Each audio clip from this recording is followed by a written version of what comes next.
Verses 21 to 36. We are here told upon what terms the rest of the tribes stood with the Canaanites that remained. Benjamin neglected to drive the Jebusites out of that part of the city of Jerusalem which fell to their lot. v. 21. Judah had set them a good example, and gained them great advantages by what they did. v. 9. But they did not follow the blow for want of resolution. The house of Joseph bestirred themselves a little to get possession of Bethel. v. 22. That city is mentioned in the tribe of Benjamin. Yet it is spoken of there, v. 13, as a city in the borders of that tribe, and, it should seem, the line went through it, so that one half of it only belonged to Benjamin, the other half to Ephraim, and perhaps the activity of the Ephraimites at this time, to recover it from the Canaanites, secured it entirely to them henceforward, or at least the greatest part of it, for afterwards we find it so much under the power of the 10 tribes, and Benjamin was none of them, that Jeroboam set up one of his calves in it. In this account of the expedition of the Ephraimites against Bethel observe their interest in the divine favor. The Lord was with them, and would have been with the other tribes if they would have exerted their strength. The Chaldee reads it here, as in many other places, the word of the Lord was their helper, namely, Christ himself, the captain of the Lord's host, now that they acted separately, as well as when they were all in one body. The prudent measures they took to gain the city. They sent spies to observe what part of the city was weakest, or which way they might make their attack with most advantage. v. 23. These spies got very good information from a man they providentially met with, who showed them a private way into the town, which was left unguarded because, being not generally known, no danger was suspected on that side. And here, he is not to be blamed for giving them this intelligence if he did it from a conviction that the Lord was with them, and that by his donation the land was theirs of right, any more than Rahab was for entertaining those whom she knew to be enemies of her country, but friends of God.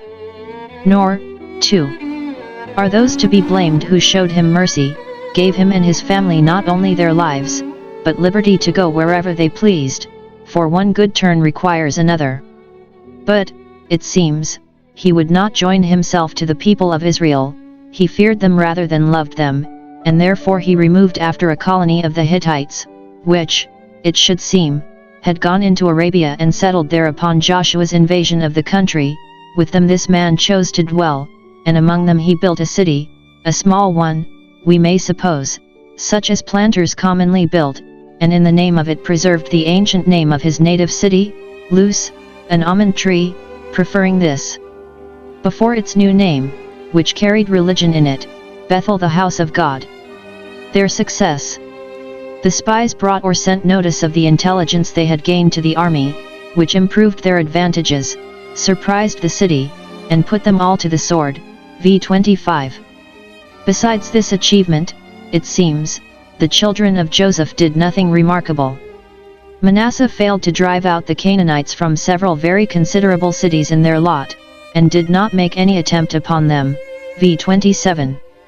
But the Canaanites, being in possession, were resolved not to quit it, they would dwell in that land, and Manasseh had not resolution enough to offer to dispossess them, as if there was no meddling with them unless they were willing to resign, which it was not to be expected they ever would be.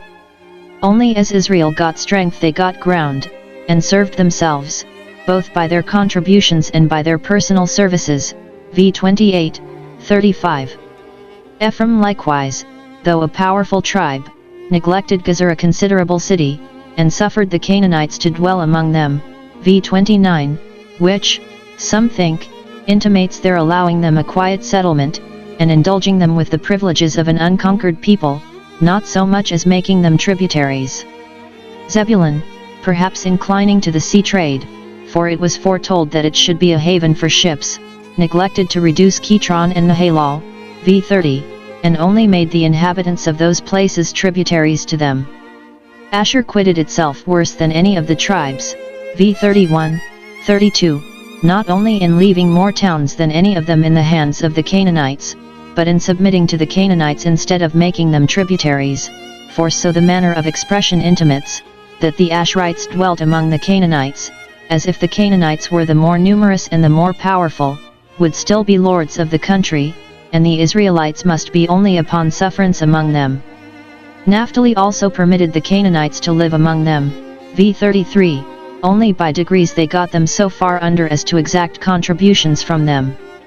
Dan was so far from extending his conquests where his lot lay that, wanting spirit to make head against the Amorites, he was forced by them to retire into the mountains and inhabit the cities there, but durst not venture into the valley, where, it is probable, the chariots of iron were, v. 34. Nay, and some of the cities in the mountains were kept against them, v. 35. Thus were they straitened in their possessions, and forced to seek for more room at Laish, a great way off. In Jacob's blessing Judah is compared to a lion, Dan to a serpent.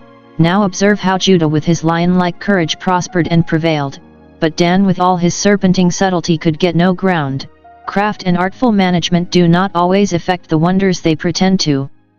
What Dan came short of doing, it seems, his neighbors the Ephraimites in part did for him. They put the Amorites under tribute, v. 35. Upon the whole matter it appears that the people of Israel were generally very careless both of their duty and interest in this thing. They did not what they might have done to expel the Canaanites and make room for themselves. It was owing to their slothfulness and cowardice. They would not be at the pains to complete their conquests, like the sluggard, that dreamed of a lion in the way, a lion in the streets. They fancied insuperable difficulties, and frightened themselves with winds and clouds from sowing and reaping. It was owing to their covetousness. The Canaanites' labor and money would do them more good, they thought, than their blood, and therefore they were willing to let them live among them, that they might make a hand of them. They had not that dread and detestation of idolatry which they ought to have had. They thought it a pity to put these Canaanites to the sword, though the measure of their iniquity was full, thought it would be no harm to let them live among them, and that they should be in no danger from them. The same thing that kept their fathers 40 years out of Canaan kept them now out of the full possession of it, and that was unbelief. Distrust of the power and promise of God lost them their advantages, and ran them into 1,000 mischiefs.